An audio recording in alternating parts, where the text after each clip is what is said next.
Instagram is for outreach. Facebook, by way of contrast, is more for inreach. Facebook is better for communicating the stuff to your family and your friends. It's more personal.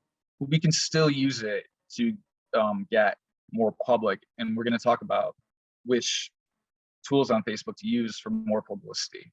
So let me just jump right in and go to our Instagram page and show you Carly's new excellent post. And let me switch gears and actually talk monetary reform just for a moment. So this is our new Instagram channel for the Alliance for Just Money. Carly just put this together. It's awesome. I've been waiting a long time for this. You can see she's promoted our event here. But One moment, Harrison. You need to switch your screen. Yes. That you're sharing. Pick a different screen. I'm not sharing? Not that screen. Your PowerPoint. You're still seeing my PowerPoint? Oh, okay. Yeah.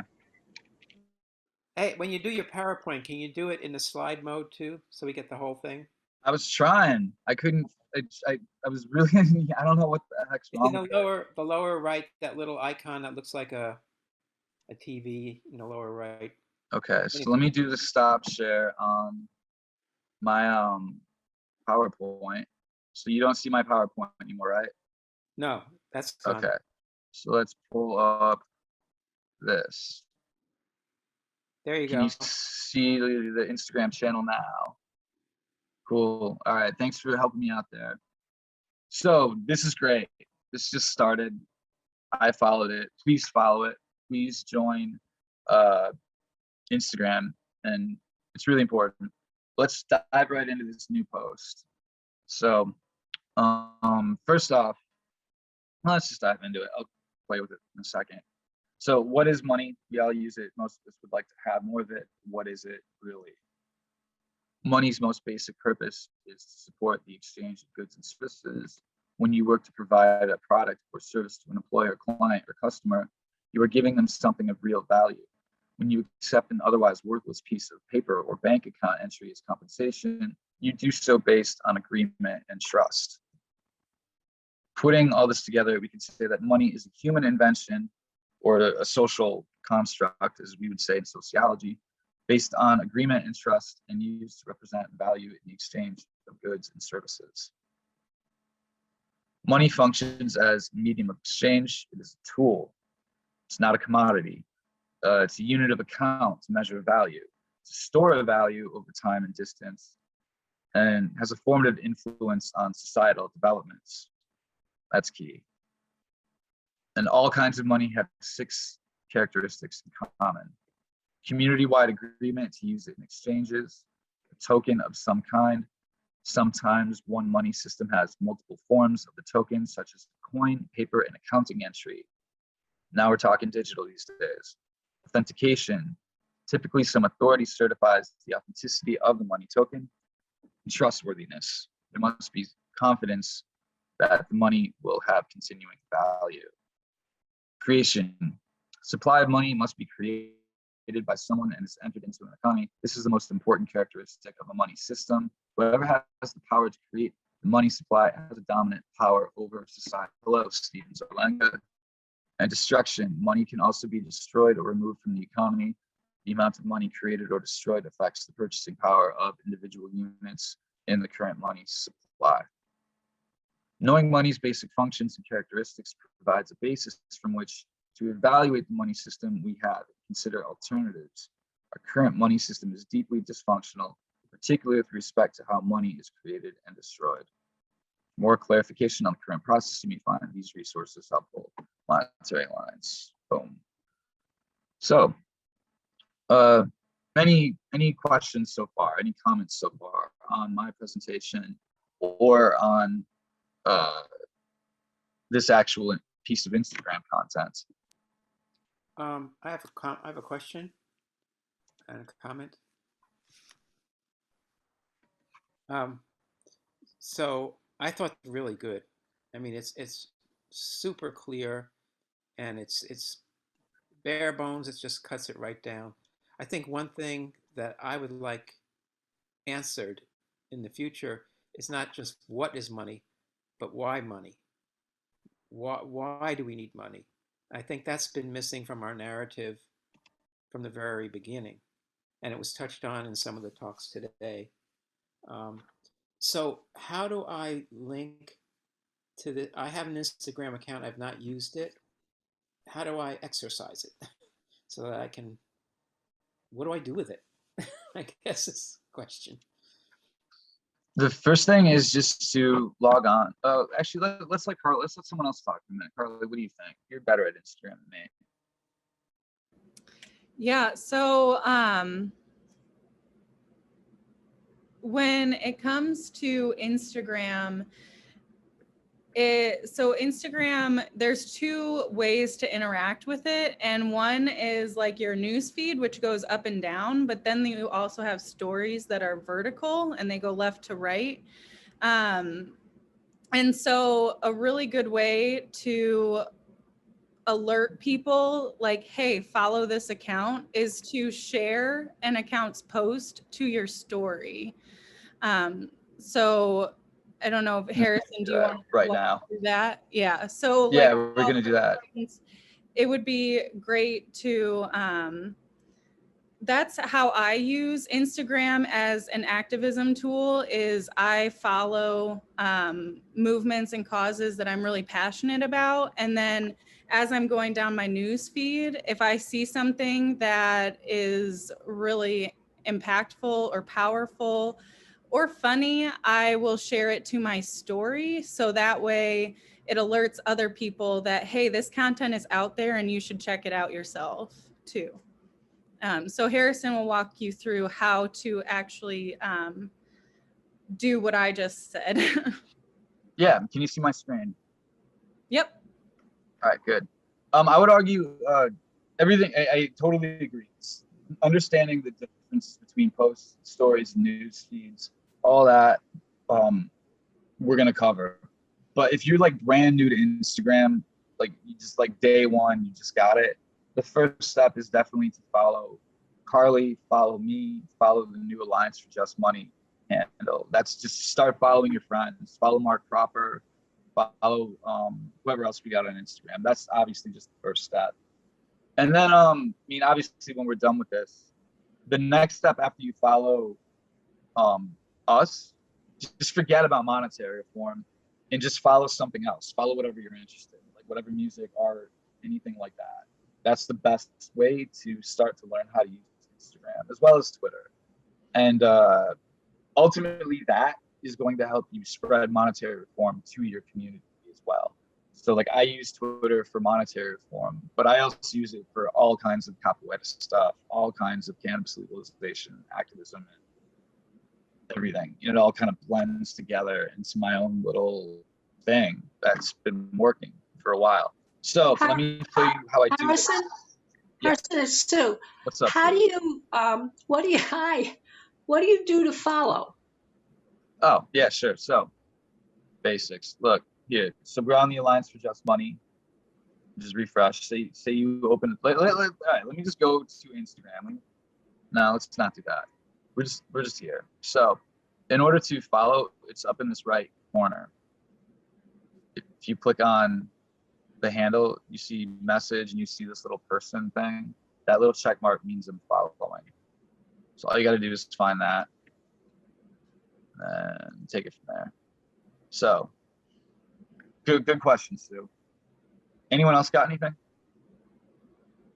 Like seriously, no question is too basic. I know this stuff is like total foreign to everyone, and I hope you understand what our generation has to go through to learn how to use this stuff, because it's not like we grind. We waste lots of time just grinding, pushing wrong buttons just to figure things out. It drives us nuts. So we're here to try to help save you some time. But so I'm on the post, and I want to try to share this to my story. Big stack. Let's see what happens. So you see this little arrow down. First, I click like. You see this little heart button? It's very important. You got to click like on that. Let me show you something else. Before I even do this share story, something that's more basic for all of you to do is to comment on the post. Like, so let me just leave a comment. Like, I'm really happy to finally see some monetary reform. No, here.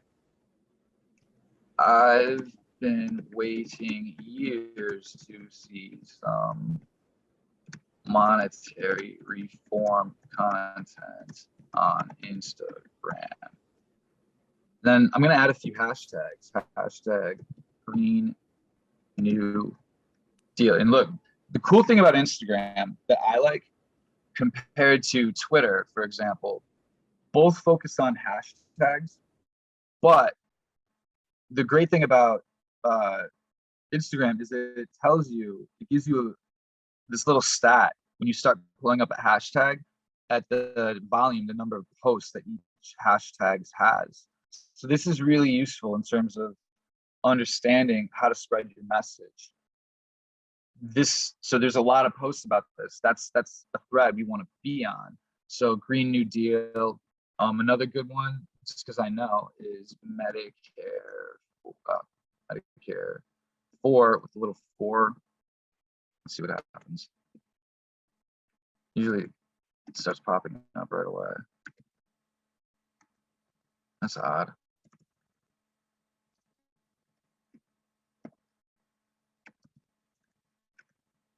You get the idea. Does anyone have any other good hashtags? How about MFA or M4A? M4A? Medicare for all. Medicare for all. Hashtag M4. Oh, I guess that. Hey, there you go. M4A. So that has a bunch of posts. I would argue one thing when it comes to hashtags, you never want to create your own original hashtag and hope that everyone else picks up on it and blows it up for you. It's never going to happen. I used to make this mistake a lot when I first started. What you want to do is you want to jump in on other hashtags that already exist. So let's just stick with those two for now and move on for the sake of demonstration. But anyway, I'm going to share this to my story feature now if I can. So this lets you, this is only letting me share to specific friends, which is kind of annoying. A brief little disclosure about Instagram. It is an app for the cell phone. So it is, it does, there's some features, well, there's more features on when you're interacting from a mobile device as opposed to interacting from a web browser. So I would just a note that Instagram is definitely better on the on mobile. In that case, what we're going to do is I have another question for person. Yeah. So if you put in a hashtag and you see 300,000, does that mean your message is going to 300,000 people? It means that your message is going to get seen. It means that those 300,000 people may also be following that hashtag. So there's a possibility that your message will get seen by that many people. It won't, but it'll get seen by many of them. So it won't because why? Just because not everyone's always on Instagram at the same time. People are looking at different things. I mean, it's just, and there's also an algorithm too. So your newsfeed isn't necessarily going to be in chronological order. It's smart technology. So the hashtags are a way that people will look up hashtags to see what posts have been made with those hashtags. And so it's really when you're using a hashtag that has millions of followers, then it gives you a better chance of your post getting seen, but it's not guaranteed. So if I send out a hashtag and there's 300,000 people displayed what Harrison showed, it's only going to go to the Instagram account of the people who are logged on at that moment? It would only go to it's not going to go to their account.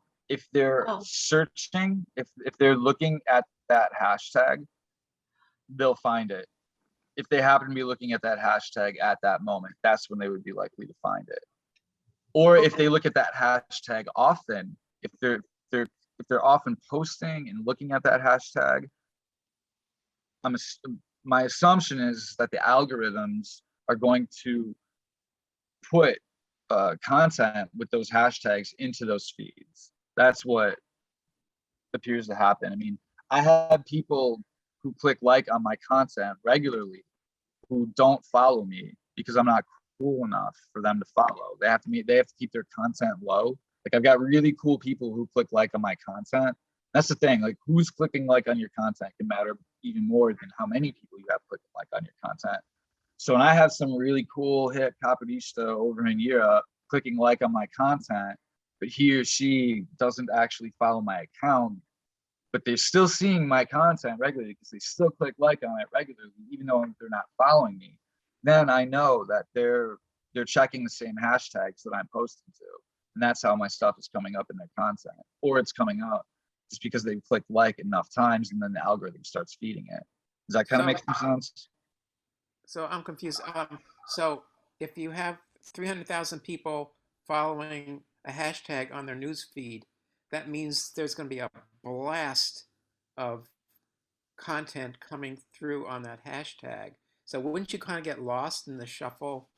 Maybe you want to find hashtags with 50,000 rather than 300,000 because you have a higher chance of being exactly, Paul. And that's the game. So now that's the art of picking your hashtags, knowing your audience, and you're mixing hashtags too. So you throw a few in there that have a really broad appeal. You throw in there that have a really narrow appeal, and you're kind of filtering.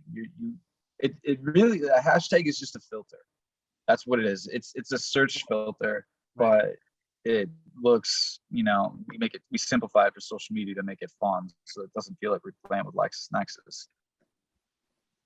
Cool. Yeah. So, what we should try to do then? Yeah, we have about 5 minutes. Maybe you could walk through just showing. Yeah, there we go. You see the little paper airplane icon? The air icon. Yeah, here, look. That one. So if you want to share this post to your story, that's what you click on. Bang. And I'm just going to do that right now. Quick question. Yes, Sure. Fred. Just kind of wondering, between Pearson, Carly, how many hours on average, or how much time on average, do you spend each day on social media? As little as possible. Yeah, I honestly, being in the social media era,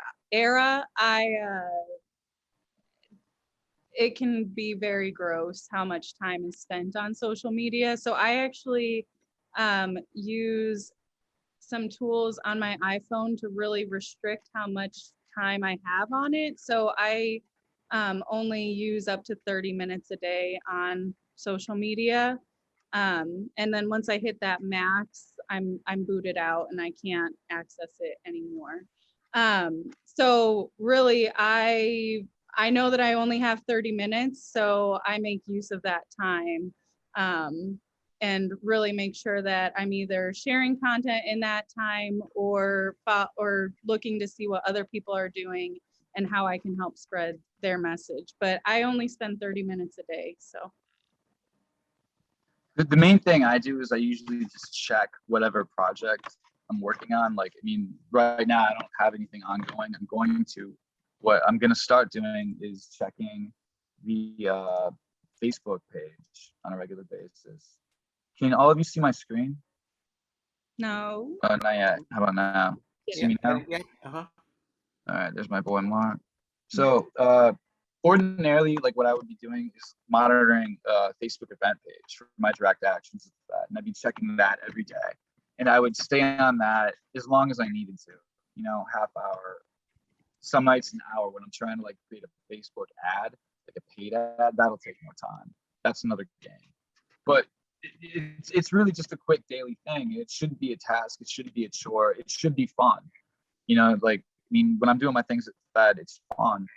But one thing that we want to make very clear, one other thing that we want to make very clear with this performance, with this presentation, is the difference between the Alliance for Just Money group and the Alliance for Just Money fan page. So the Just Money group, we have way more activity there right now, which is good.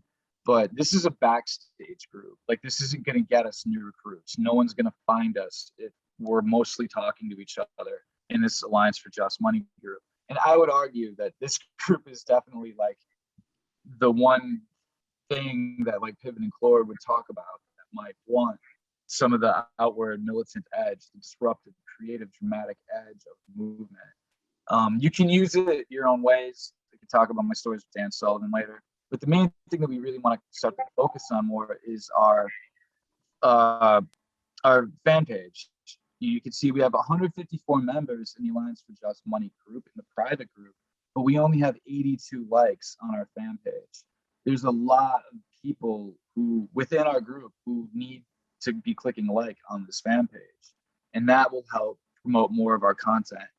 That'll help us use Facebook more in a forward public manner.